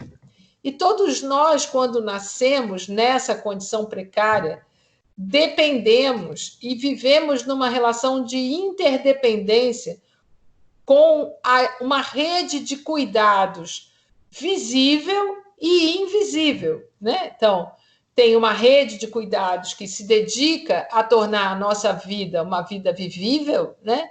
As pessoas que cuidam da gente, que pode ser mãe, pai, pode ser avô, avó, irmã, irmão, vizinho, enfim, né? A rede visível que se mobiliza para tornar aquela vida uma vida viável, né? Antes mesmo de vivível, ela tem que ser viável, né? Ela tem que vingar como vida, ela fala isso, né? Ela usa esse verbo. Mas existe uma rede invisível, que em termos materialistas a gente poderia chamar de superestrutura, né? Da qual essa vida também depende, né? Porque evidentemente que uma mãe, né, que mora numa comunidade ribeirinha e que queira cuidar da sua filha recém-nascida vai ter um conjunto de precariedades impactando a rede de cuidado que é diferente de uma mãe que tenha um bebê numa super maternidade paulista, cheia de recursos tecnológicos, etc., e dinheiro e tal. Então, essas duas vidas vão se tornar viáveis de formas diferentes. Sem querer também superelogiar as formas tecnológicas, porque as crianças vêm ao mundo há muitos anos sem essas tecnologias todas, mas mostrando aí um acesso, né, numa situação difícil, você tem aí um acesso diferente e tal. O que ela quer chamar a atenção é que não é só a maneira como a gente é enlutado que faz diferença no reconhecimento da nossa vida. É que a maneira como a gente vai ser enlutado quando a gente morrer participa desde o início da nossa vida nas formas de acesso que nós teremos a essa rede de cuidados. Então, uma vida vai ser tão mais cuidada quanto mais passível de luto ela for, desde o começo.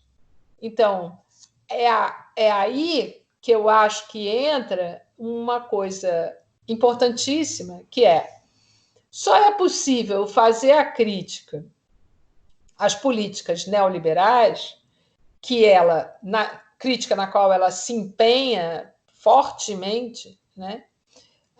A partir justamente a partir da publicação desse livro que a Rita colocou o nome aqui, que é o Vida Precária, os Poderes do Luto e da Violência, que foi publicado em 2004, mas que reúne textos que vinham sendo escritos desde 2001. A partir daí, quando ela se empenha numa crítica ao neoliberalismo e à racionalidade neoliberal, é nesse momento que ela talvez comece a recusar a ideia de que o que ela faz é apenas um feminismo cultural e que ela começa a fazer uma forte aproximação com a teoria crítica e com o materialismo para poder pensar tanto as formas de sujeição que incidem no indivíduo, quanto as formas de sujeição que são impostas ao indivíduo por uma política ampla, econômica, de saúde, de acesso e etc. Né? Então, é a partir daí que eu acho que o gênero existe como elemento, o corpo existe como elemento, existe como marcador de discriminação dentro dessa superestrutura que pode ou não fornecer formas de cuidado para cada vida, cada vivente, né? Então, significa dizer que todos nós compartilhamos de uma condição de precariedade, que é a condição de que todos nós podemos morrer, o que está muito amplificado nesse momento da pandemia, né? Mas que é um fato da vida, é um dado da vida natural, né? Todos nós vamos morrer em algum momento. E a isso ela acrescenta o problema de que há formas induzidas de precariedade para fazer viver e deixar morrer determinadas vidas em detrimento de outras, que essa é a política neoliberal, é a máxima da política neoliberal, que é uma biopolítica. Mas se é uma biopolítica e é sobre os corpos, vai sempre incidir de maneira pior sobre os corpos mais vulneráveis em termos de gênero, raça, classe, sexualidade, etc, etc. Aí é quando volta à cena os múltiplos marcadores, e isso que a Rita tão bem chamou de transinterseccionalidade. Então, agora já são 9h35, eu acho que é melhor eu abrir de novo para vocês falarem um pouquinho. Eu estou de olho aqui no meu relógio, por causa do teto de vocês. Então, agora a gente tem um monte de coisa aí para conversar com a Carla. Quero que vocês falem. Vamos lá. Elas são super dispostas. Eu não sei o que está acontecendo com elas hoje. Boa noite, eu vou falar então. Ah, que bom! A Tabata te apresenta. Ai, gente, é assim mesmo. Aqui também, o meu cachorro aqui também late muito. Pode ficar tranquilo. Na hora que latiu, eu falei, nossa, então tá tudo certo. Claro. Então tá. Então, eu estava pensando assim, né, nessa questão do gênero mesmo, né? Ainda mais da área que eu venho, eu sou bióloga, né? Então, tipo, para mim é muito difícil às vezes até conversar, né, com o pessoal assim, né, sobre essa questão de que, né, do macho fêmea, isso até certo ponto é entendível e tem algumas questões, só que tem todo esse outro contexto, né, de como esse gênero ele vai se transformando a partir dessa vivência do meio, da cultura, e até mesmo por algumas questões aí fisiológicas de hormônios que acabam se expressando mais ou menos em determinado indivíduo, né? Então, isso é uma coisa que sempre fica me batendo assim na cabeça, enquanto uma comparação de áreas, assim, ou união delas, que eu acho que ela deveria acontecer. Mas aí, o que eu queria perguntar e pedir para você falar um pouco mais é a questão de quanto que o gênero ele tem sido usado nessa questão de estratégia política, né? Então, a gente tem aí nos Objetivos de Desenvolvimento Sustentável, por exemplo, igualdade de gênero, né? Então, isso ainda é colocado como um contexto de, tipo, fazer algo pelas mulheres ou em prol das mulheres, mas o quanto que esses conceitos, né, de marcadores sociais, de construção dessa identidade, né, que você está falando aí, tudo, como que isso poderia ser incorporado ou, no mundo ideal, assim, adequado, no termos de políticas públicas, né, porque a gente vê que isso não acontece, né, a gente tem uma coisa super generalizada e que muitas das vezes ela não alcança os grupos, né, que são vulneráveis, e quando alcança não é naquela especificidade que deveria ser, né? Você falou aí da questão do parto. Aqui, por exemplo, que foi uma coisa que eu estudei recentemente, o parto, assim, natural, né, em casa e tudo, ele tem sido um grande debate, porque, por exemplo, existe uma política, até a gente escreveu um texto sobre isso, que é o programa Trabalhando com Parteiras Tradicionais, e esse programa ele prevê que as parteiras da comunidade recebam um kit básico para poder realizar o parto. Só que essa política ela existe, ela está prevista, e ela já não está funcionando, já tem mais de 3 anos, e quando elas precisam de algum equipamento, né, algum material, que seja uma luva, gás, né, tem que ir até o hospital e pedir, tem que fazer todo aquele movimento, sofrer preconceito, né, porque não são enfermeiras, né, então tem toda essa, né, mescla de coisas, assim, e quanto que a política, ela, por mais que ela exista ali no papel, ela não está chegando, e também o kit, ele é feito de itens que alguns deles as parteiras ou não sabem utilizar, ou não tem como utilizar na comunidade, então não tem uma capacitação junto para isso, né. Então daí eu fico pensando como que a gente conseguiria unir, né, todos esses elementos, né, esses marcadores, né, essas expressões de condição mesmo, sociais que são criadas e existem, né, por uma estrutura de muito tempo que a gente, né, querendo quebrar ou não, elas estão aí, né, como que essa questão de determinar o gênero em si poderia auxiliar nesse processo, sabe? De uma política mais igualitária e de um pensamento mais em prol mesmo daquele grupo em específico. Aí acho que é um pouco isso. E muito grata, estou adorando ouvir você falar. Ah, que bom!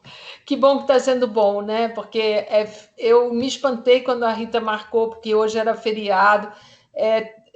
Enfim, falei, nossa, que ânimo, né, na pandemia, mas vamos lá. Então, que bom, muito obrigada pelas suas observações. Inclusive, é muito bom conversar com uma bióloga, porque um dos problemas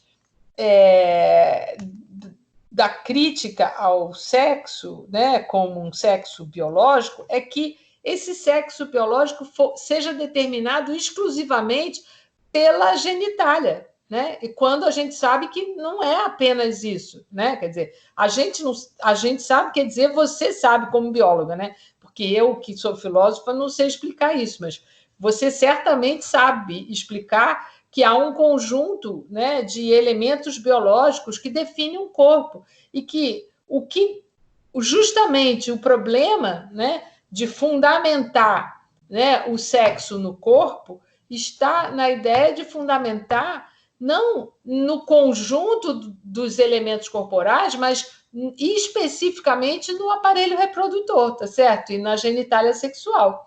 Então, isso vai aparecer, por exemplo, em toda a discussão da intersexualidade.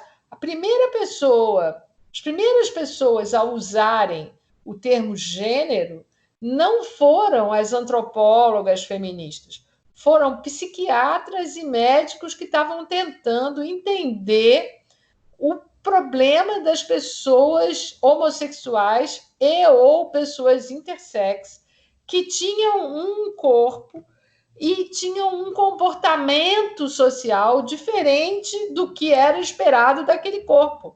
Então, o primeiro uso do termo gênero foi uma tentativa de patologizar aquilo que seria, digamos, um desvio de comportamento em relação ao que o corpo deveria estabelecer. É um livro do Robert Stoller, que eu acho que ainda não tem em português, que se chama Sex and Gender. Então, a biologia vai além, né, de saber se a menina tem um buraquinho e o menino tem um piruzinho, né?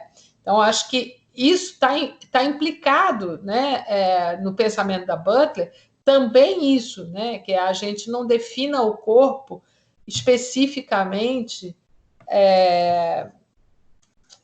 pelo aparelho reprodutor ou pela genitália sexual.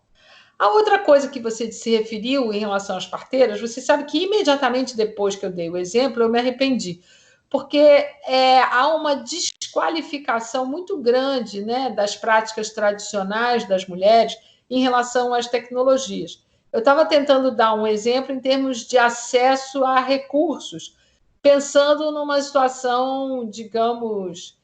Você sabe que hoje aqui no Sudeste, nos grandes centros, as mulheres ricas, elas só têm filhos em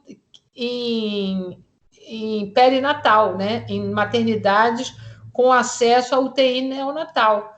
Mesmo que o filho não precise, mesmo que nasça bem, mas existe uma escalada tamanha, né, da tecnologia e da medicalização do parto, que as mulheres mais ricas têm filhos só em perinatal, só se tiver UTI neonatal para qualquer problema.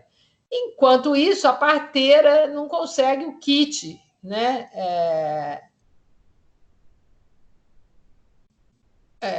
Já vou, Lidiana, já.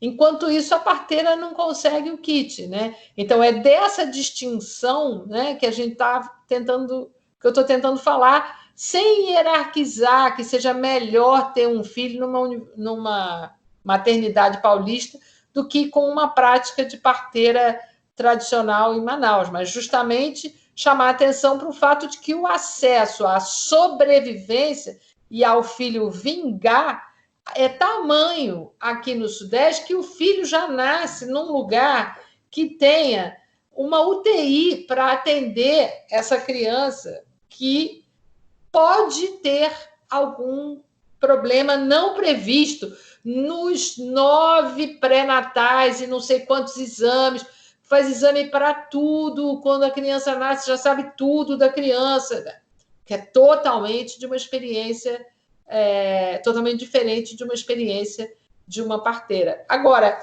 uma coisa que você falou e que a Butler chama atenção e que eu também tenho comprado muito essa briga é essa maldita expressão diversidade sexual, que quer dizer assim, vai lá, formula uma política e diz, será uma política que vai contemplar a diversidade de gênero. E pronto, acabou. Ponto final, põe isso no papel e isso não quer dizer nada. Isso só quer dizer que a política se apresenta como politicamente correta porque diz que vai contemplar homens, mulheres, mas não é verdade. A gente sabe que não é verdade. A gente sabe que o acesso das mulheres a todas as formas e todos os recursos possíveis que o Estado venha a entregar, a oferecer a elas, é menor, né, pelas próprias condições de pobreza e desigualdade em que elas vivem. Tem mulheres que não conseguem ir a um lugar para fazer um cadastro porque não tem com quem deixar a criança e também não tem como carregar 2, 3 crianças para ir a uma sede de um negócio que é longe e que é distante. Bom, falar de longe com vocês sabem melhor do que eu, né?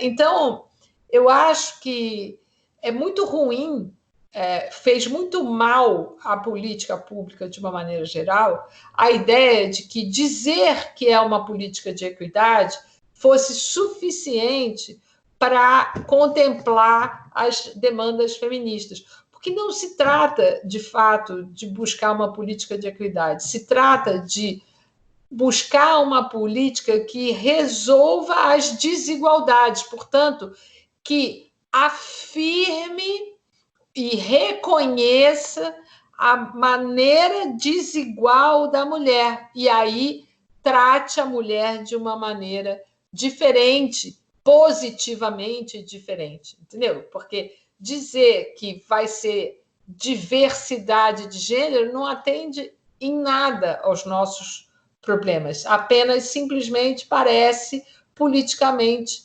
correto, está atendendo ao tema da diversidade. Aí tem uma mulher atendida, né, e parece que é como se fosse uma cota, né? Vai lá, dá para uma e mostra que fez, e fez bem feito, ou fez direito, né? Tem aqui uma... Então, agora, você se referiu também a um problema que é os últimos anos, né, depois do golpe, depois da retirada da Dilma, foram anos de muita destruição de tudo aquilo que havia, ou do pouco que havia de política pública nesse país, né? Então, a gente tinha um pouquinho e o desmonte veio assim, com tudo, né? Então, se, né, havia, na época do governo do PT, muitas críticas ao Bolsa Família, porque não chegava às mulheres mais pobres, não chegava a uma faixa, tanto que a Dilma chegou a implementar um projeto de Bolsa Família que tentasse chegar às mulheres mais vulneráveis, porque justamente, inclusive uma economista importante, feminista, chamada Lena Lavinas, que é aqui da UFRJ, fez muitas pesquisas mostrando isso, os limites do alcance do Bolsa Família para as mulheres mais vulneráveis e mais pobres, como mulheres chefes de família sozinhas não eram alcançadas pelo programa. Enfim, a Dilma tentou corrigir isso, quer dizer, a gente tinha um pouquinho assim de política pública afirmativa que tentava dar conta. E esse pouquinho veio sendo desmontado completamente nos últimos 4, 5 anos, né? 2014, né? Eu acho que 6 anos, né? E a Lidiana está pensando da forma certa, né? Que a mulher indígena também é um exemplo. Ela fez uma pergunta aqui, né, sobre o marcador, também é um exemplo de marcador. Agora, é um exemplo de marcador, eu diria até mais grave, né, do que o caso das mulheres negras, porque no caso das mulheres negras, a gente ainda tem, apesar de todas as violências e as formas de opressão e o extermínio e enfim, os traços de escravidão que permanecem e tal, a gente não tem tão explicitamente quanto a gente tem em relação aos indígenas um projeto de assassinato, né? Um genocídio indígena, né? Então, me parece que o caso dos indígenas vai além dos marcadores, né? Porque é uma questão, assim, é uma questão de população, né? Quer dizer, uma população inteira sendo dizimada por uma política de Estado há séculos, né? Então, é claro que no contexto de quando essas mulheres vêm para o campo, digamos, para o campo social, né, não indígena, elas sofrem essa discriminação sempre dupla, né? No mínimo, é mulher e indígena. Mas não necessariamente, né, essa discriminação de gênero existe dentro dos lugares aonde elas vivem como indígenas entre si. Porque a gente sabe também, embora eu não seja antropóloga e não conheça direito esse campo, mas a gente sabe que a categoria de gênero, né, é uma distinção moderna, né, a distinção de gênero entre homens e mulheres, os marcadores de gênero, a divisão sexual do trabalho, etc., ela é hierarquizada em formas de organização ocidentais, modernas, europeias, que nos foram impostas na colonização. Não necessariamente essas formas existem em sociedades indígenas, né? Sobre isso, eu sugiro muito a leitura de uma antropóloga chamada Maria Lugones, é isso? Espera aí, Maria Lugones.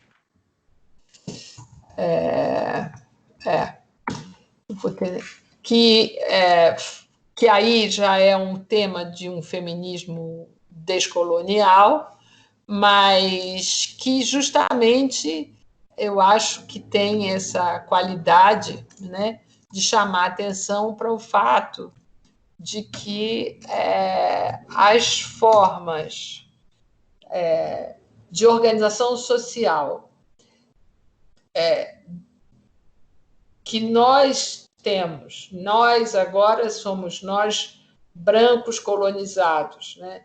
Copiamos ou nos foram impostas pelos europeus, são essas as formas que hierarquizam o trabalho, a divisão social do trabalho entre homens e mulheres, que essa divisão não existiria, digamos, nos povos nativos, né?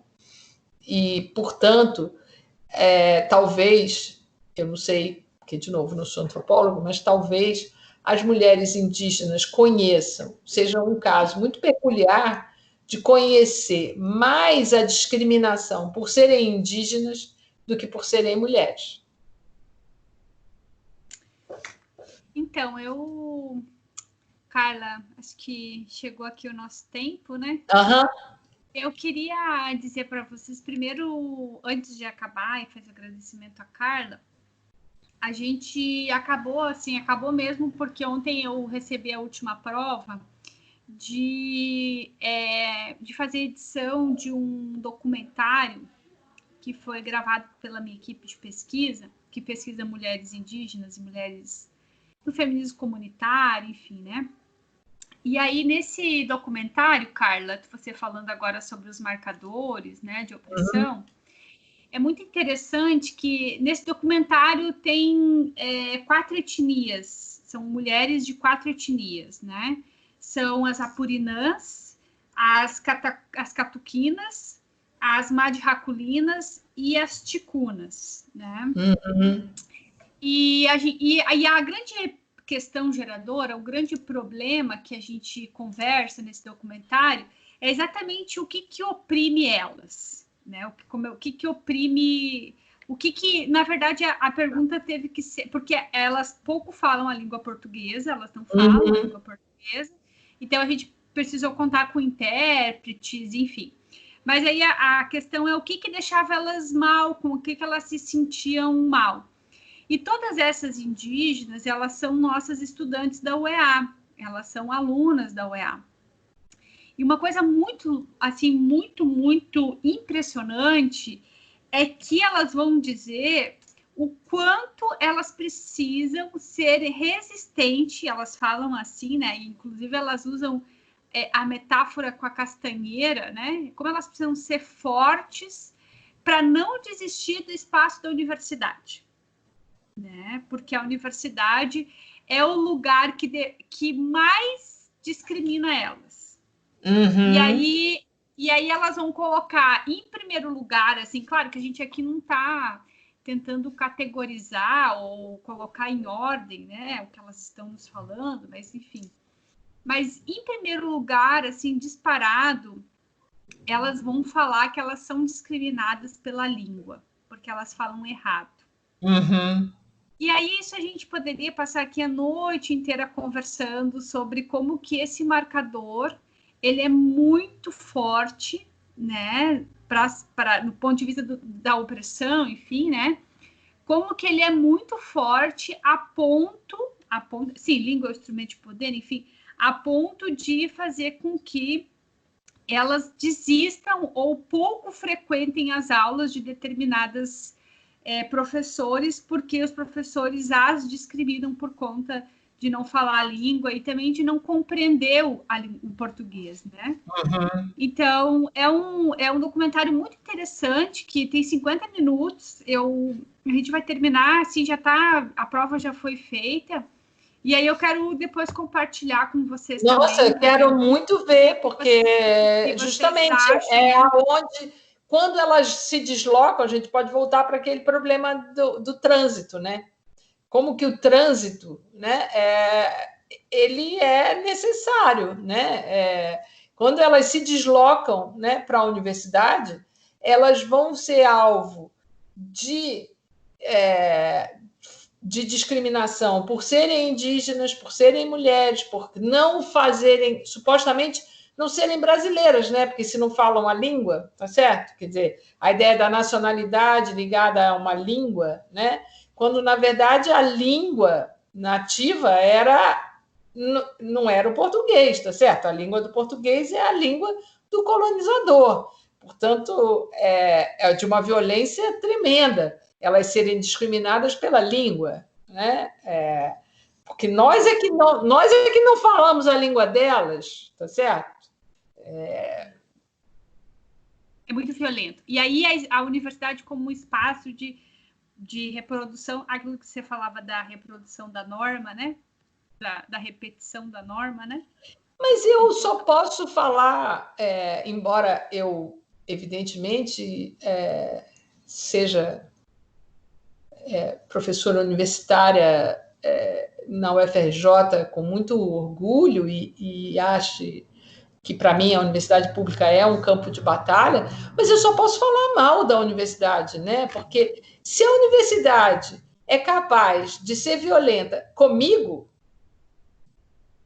imagino que ela não é capaz de fazer com uma mulher indígena, tá certo? Porque comigo, né? Quer dizer, com aquela que teria todos os marcadores para ser reconhecida na universidade e que chega na universidade e novamente vem toda a carga de opressão em cima. Então, se é assim comigo, imagina com uma coisa que, do jeito que você... posso fazer uma analogia, assim, que essas indígenas que estão saindo pela primeira vez, né, das suas etnias para ir para a universidade, eu posso fazer uma analogia com uma situação que a gente vive na universidade no Rio de Janeiro, que são as primeiras jovens negras que estão saindo pela primeira vez de uma sucessão de mulheres que faziam trabalhos domésticos, né? Quer dizer, de uma bisavó que foi escrava, uma avó que foi doméstica, a mãe que foi doméstica, e que é a primeira vez que essa mulher negra dessa família não vai ser doméstica, vai estudar na universidade e enfrenta exatamente esse tipo de problema. Não sabe falar direito, porque, embora fale português, fala errado, né? Fala língua coloquial, não tem a boa formação dos bacharéis nas escolas particulares, é mulher, não devia estar ali já porque é mulher, também não devia estar ali porque é negra, não devia estar ali porque devia continuar sendo empregada doméstica, né? Então, para a gente aqui, para mim, pelo menos, né, no Rio, que é uma cidade muito marcada por essa distinção, né, entre asfalto e favela, né,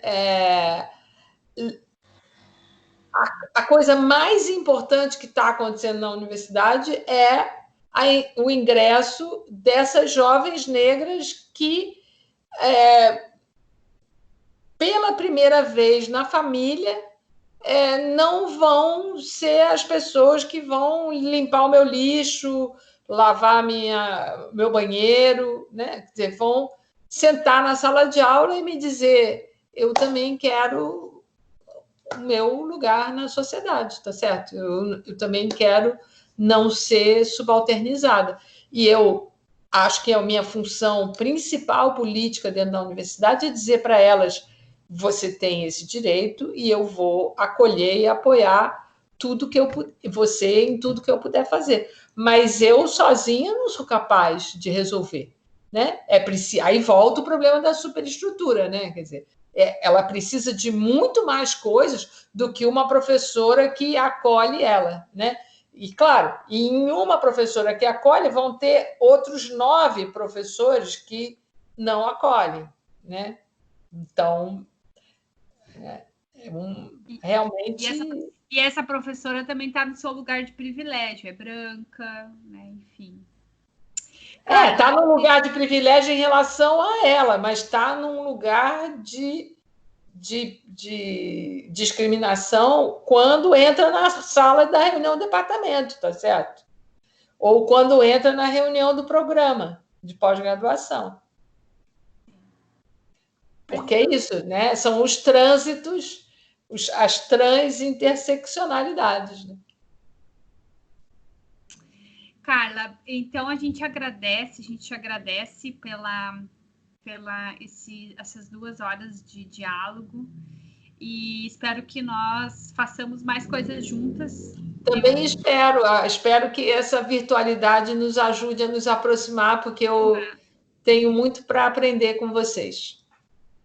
E também, assim, gratidão, assim, à medida que a gente for avançando, a gente vai conversando também. Tem outras ideias que estão surgindo, eu vou te mandar um e-mail sobre isso. E, enfim, só te agradecer, Carla, pela oportunidade de poder conversar contigo. Eu lembro que quando eu era estudante, faz bastante tempo, viu? Eu só tenho esse rostinho de jovem. Mas quando eu era estudante de filosofia, que eu também só tive uma professora mulher, que foi a Márcia Tiburi, né? Foi minha professora na Unicinos. E que a gente fez em 2001 um primeiro congresso aqui na Unicinos sobre mulheres e filosofia, e que exatamente era um marcador de discriminação às mulheres na filosofia, né? Muito forte, e até hoje, né? Tanto que ainda dizem pra gente que o que a gente faz não é filosofia, né, Carla? Uhum. E, enfim, assim, te agradecer. E eu, só para retomar essa ideia de que a gente lia os autores e ficava imaginando poder conversar com eles. E hoje a gente teve a oportunidade de poder conversar contigo e te agradecer por isso. E vamos fazendo mais coisas juntas. Vamos sim, querida. E eu quero muito ver esse documentário, viu? Eu tenho muito interesse nesse tema das mulheres indígenas e tenho pouco acesso a material. Sim, eu só estou aqui com uma dificuldade de saber como que eu vou compartilhar esse material para dar acesso a todo mundo em ver. Acho que isso é muito importante.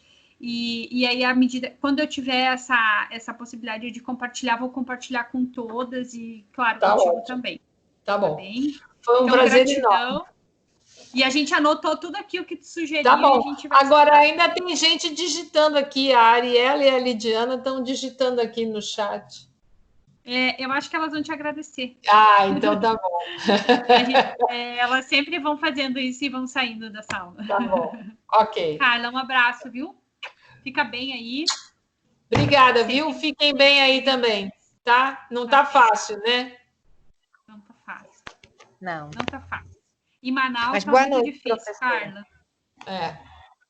Manaus tá muito difícil, a gente já tá tendo, o colapso chegou às funerárias e o prefeito de Manaus hoje chorou, enfim. Assim, na verdade, ele é bolsonarista, ele fez campanha para o Bolsonaro, e aí eu até brinquei num grupo dos professores, mas depois fiquei super arrependida, porque nesse momento de dor é muito difícil dizer isso, mas eu brinquei, eu avisei, né? Então, e ao mesmo tempo que a gente sabe que tudo isso vem junto com uma política perversa e que não é um choro humano, digamos assim, é muito triste ver as pessoas como está acontecendo em Manaus. É muito sério o que está acontecendo. É muito triste mesmo. Então tá bem. Tá bom, queridas. Fiquem bem, se cuidem, a gente se fala, tá? Tchau, boa noite. Obrigada, Anne, professora. obrigada, viu? Imagina, obrigada, senhora. Tchau. Obrigada. Boa noite.